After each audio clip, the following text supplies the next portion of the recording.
فرش التراب يضمني. دو سوال مجھے کرنے ہیں.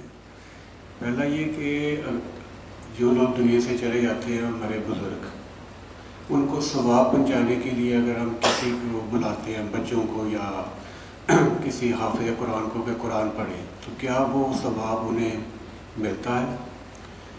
دوسرا سوال یہ ہے کہ مرنے کے بعد انسان کی زندگی، کیا جو نیک لوگ ہیں وہ قبروں کے اندر ہی ہیں، اور کیا ان کا کوئی عمل دخل دنیا میں رہ جاتا ہے، یا کیا وہ ہمارے لیے کوئی دعا کر سکتے ہیں یا نہیں؟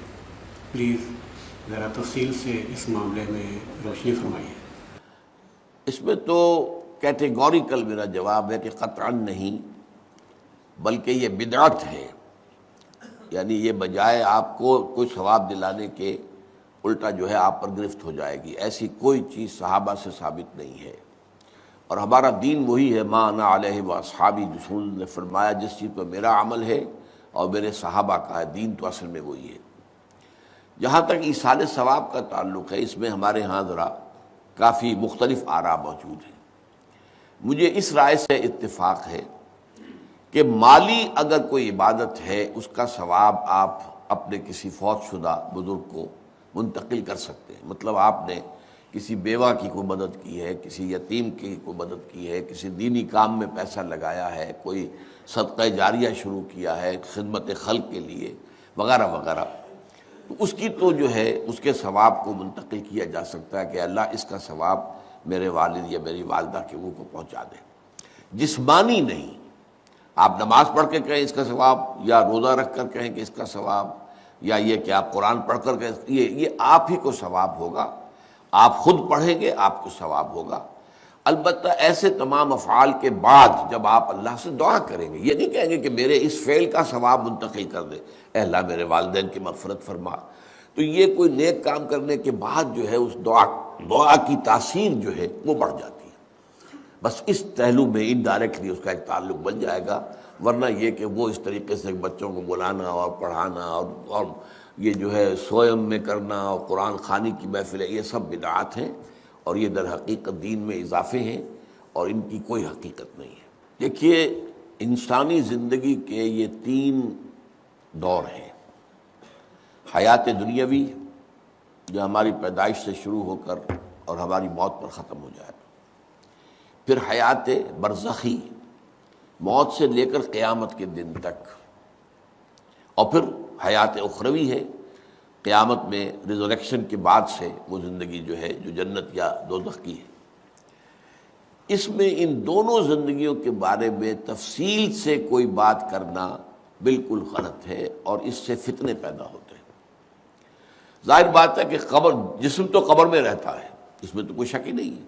روح کہاں جاتی ہے؟ کیا وہ بھی قبر ہی میں رہتی ہے یا کہیں اور چلی جاتی ہے؟ قرآن مجید میں سجین اور اعلیٰ علیین کا ذکر موجود ہے، لیکن یہ تمام چیزیں متشابہات میں سے ہیں. یہ تمام چیزیں قرآن مجید میں سورہ آل عمران کے شروع میں بیان کیا گیا ہے کہ ہم نے یہ کتاب اتاری ہے، اس میں کچھ آیات محکمات ہیں، کچھ متشابہات ہیں. وہ متشابہات کا ایگزیکٹ مفہوم جاننا اس وقت ہمارے لیے ممکن نہیں ہے.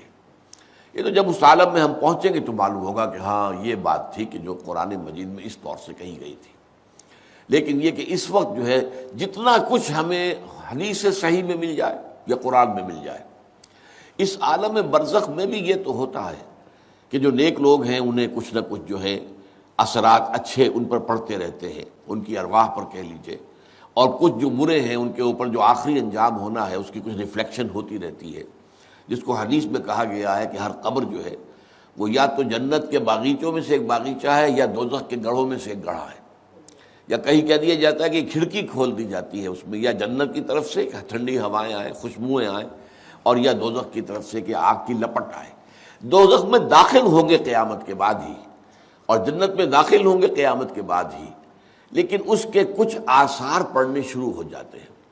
وہ جس کو انگریزی میں آپ کہتے ہیں coming events cast their shadows before, بعد میں آنے والے واقعات جو ہیں ان کے کچھ سائے جو ہیں پہلے سے آنے شروع ہو جاتے ہیں. تو اسی طرح سمجھیے کہ جو کچھ آخرت میں کسی انسان کے ساتھ ہونا ہے اس کا ایک عکس جو ہے وہ عالم برزخ میں شروع ہو جاتا ہے۔ اسی لیے قرآن مجید میں یہ بھی آیا ہے کہ یہ جو آل فرعون تھے یہ صبح و شام جہنم پر پیش کیے جاتے ہیں، اور قیامت کے دن پھر کہہ دیا جائے گا ادخلوا آل فرعون النار، ان کو داخل کر دو آگ کے اندر۔ تو یہ اس حد تک، باقی یہ ہے کہ تفصیل میں جانا، ہاں ایک رائے ہے، یہ شاہ ولی اللہ دہلوی رحمۃ اللہ علیہ کی ہے، اگر ان کی رائے نہ ہوتی تو میں اسے بیان بھی نہ کرتا، لیکن یہ کہ وہ ایک بہت بڑے محدث اور بہت مفکر اور دین کے فلسفے سے بہت بڑے واقف انسان تھے، انہوں نے کہا کہ جو اولیاء اللہ ہوتے ہیں، اللہ کے نیک بندے، اللہ کے بندے، ان کے انتقال کے بعد ان کی روحوں کو بھی اللہ فرشتوں کے طبقہ اسفل میں شامل کر دیتا ہے۔ یہ فرشتے ہیں نا، اس وقت بھی موجود ہیں، ابھی شاید اگلے ہی جمعے میں وہ حدیث جو ہے اس کا بیان آئے گا کہ جب بھی کسی گھر میں، اللہ کے گھر میں کچھ لوگ اس لیے جمع ہوں کہ اللہ کی کتاب پڑھیں اور سمجھیں اور سمجھائیں، تو ان کے اوپر فرشتے گھیرا ان کا ڈال لیتے ہیں، اور ان پر اللہ کی طرف سے سکینت نازل ہوتی ہے اور رحمت نازل ہوتی ہے، اور اللہ ان کا ذکر کرتا ہے فرشتوں کے پاس، دیکھو میرے بندے، تم کہتے تھے یہ فساد مچائے گا، دیکھو یہ بھی تو ہے نا جو میرے کلام کو پڑھنے کے لیے میرے گھر میں جمع ہیں۔ تو فرشتے ہیں موجود، ہم میں سے ہر ایک کے ساتھ 2 فرشتے موجود ہیں۔ تو یہ فرشتہ اسفل ہے، سب سے نیچے، جو دنیا کے کاروبار کو چلانے میں اللہ تعالیٰ کے سول سرونٹس ہیں، پھر اس سے اوپر کے فرشتے ہیں، اس سے اور اوپر کے فرشتے، پھر مقربین ہیں جو اللہ تعالیٰ کے قریب ترین فرشتے ہیں۔ لیکن یہ کہ ملائکہ کے طبقہ اسفل میں شامل کر لیتے ہیں تاکہ جو کام اللہ تعالیٰ ملائکہ سے لیتا ہے وہ ان سے بھی لینے شروع کر دیتا ہے۔ لیکن ہمیں یہ اجازت نہیں ہے کہ ہم فرشتوں کو پکار کر کہیں کہ اے فرشتے، اے جبریل، اے میکائیل، یا فلاں، اے منکر، جو یا میرے جو ہے کرامن کاتبین، میرا یہ کام کر دو، نہیں، یہ شرک ہو جائے گا۔ اسی طرح ہو سکتا ہے کہ انبیاء کی ارواح جو ہے وہ بھی اللہ تعالیٰ نے شامل کی ہوئی اس لشکر کے اندر، وہ کام کر رہے ہوں اور وہ اللہ تعالیٰ کے حکم سے مختلف معاملات جو ایگزیکیوٹ کرتے ہوں، لیکن ہم کسی کو پکار نہیں سکتے۔ بس یہ اگر آ گیا میدان تو یہ پھر جو ہے شرک شروع